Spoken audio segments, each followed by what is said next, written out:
happy Hoodsteader here. As promised, Fire Cider. Fire Cider is something that I'm going to make an attempt to make tonight. Yes, this is nighttime here in Washington, D.C. And in my last video, I talked to you and I showed you that I was putting together some herbs to make a fire cider. So as I understand it, a person by the name of Rosemary Gladstar originated this fire cider, and it has taken off, and people have made up their own fire cider concoctions which prevent it's anti-inflammatory, it provides a lot of nutrients, it's an immune booster. And the recipe that I'm doing here tonight is by that I admired, and I've seen so many on YouTube, was one that the Honeystead, her mom, Kaylee's mom, put together. So I will be using all of the ingredients that she used.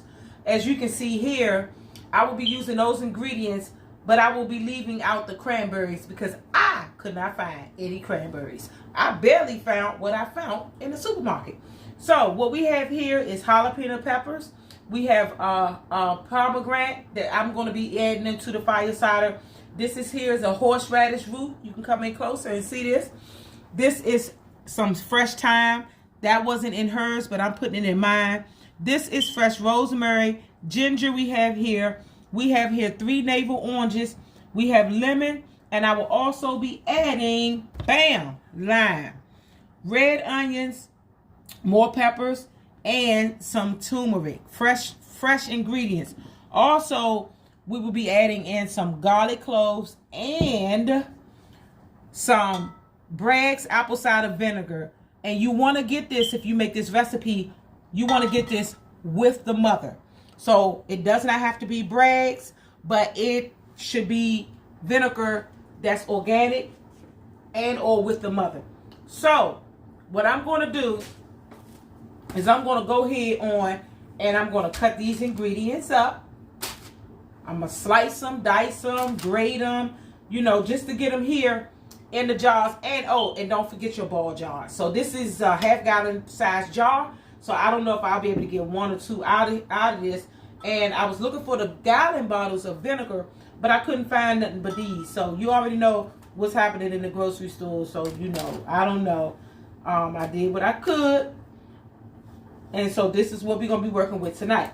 So I'm going to use this cutting board to cut up everything and add it in these jars. So I definitely would encourage you all, because to make this recipe, if you have time, to help your family in the situations where you may be coming down with an illness, or you want to just simply prevent illnesses.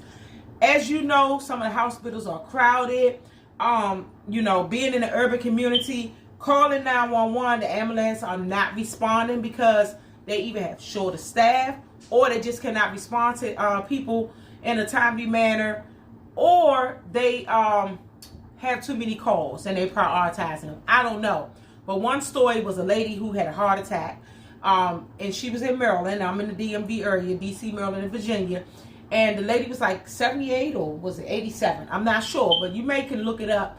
And she called the ambulance. She had a heart attack. She went to the hospital, and they put her on this in the hall. They could not even get to her when she got to the hospital. My doctor's office particularly sent an email and a text message stating that they were closed. So their doors were closed. They were not taking any appointments. They were canceling appointments because they were short-staffed. So the reason why I'm doing this is because I need to do what I need to do to ensure that my family stay as healthy as possible during these times. So we don't want to create any issues during this time that may lead us to, you know, have to go to the hospital or the doctor. So I'm doing what I can to prevent illnesses. And you know, I told you all that I had gotten sick and everybody in here was sick. Fortunately enough for us that, and for me particularly, my illness didn't last for 4 days. It was mild. It was light. I am grateful. I am blessed. And so are you. We can even be more blessed with education and knowledge that so many people on YouTube are spreading. I'm replicating, and I want you to go over and see at Honey Homestead's videos about, you know, some of the medicinal herbs and medicines that she's putting together, because she has an apothecary, and that encouraged me to start on mine. So, you know, she's much further in hers than I am, and I'm just really pretty much at the base level, learning the basics. Got a couple of books, watch a couple of videos, doing what I can under these circumstances with what I have. And that's the purpose of me starting my indoor garden, so that I can harvest some things, dry them, and use them medicinally. So stay tuned as I begin to cut up some of these things to add to the jars to get my Fire Cider started.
Well, I have finally got everything, all the ingredients in this jar.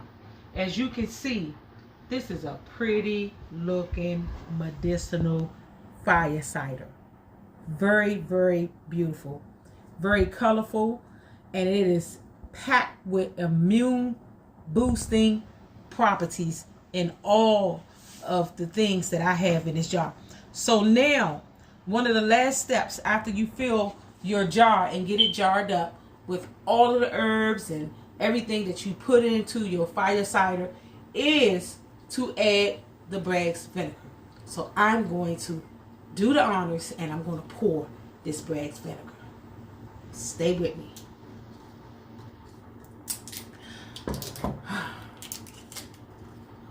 Alrighty, my first Fire Cider, y'all. Hey. So this is going to take about 6 weeks to cure, to infuse. And so what I know I have to do every day is come by and give it a shake. Just shake, shake, shake, shake, shake. Every day for about 4 to 6 weeks. So I'm going to let this go as long as I can. I really wish that I had known how to do this before. You know, just before, especially before the winter hit. I wish I had known to do this pre-COVID, because I would have definitely had this in.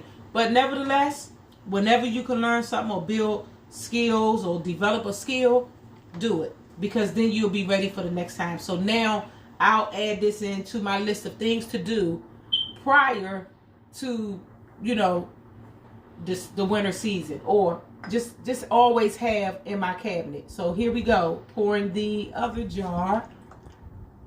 Oh, I'm so excited. My first Fire Cider. Yeah, baby. This is going to be amazing. And I understand that, you know, it might be a little intense for kids. I do have some honey here to incorporate into the Fire Cider, or to give them as they, you know, take doses of it or whatever. And so this is what it's looking like. Also, when we put the lid on, we are supposed to put the parchment paper on top of the lid, or cheesecloth, whatever it is that you have, so that the metal, the vinegar, would not, you know, corrode the metal when you put this on.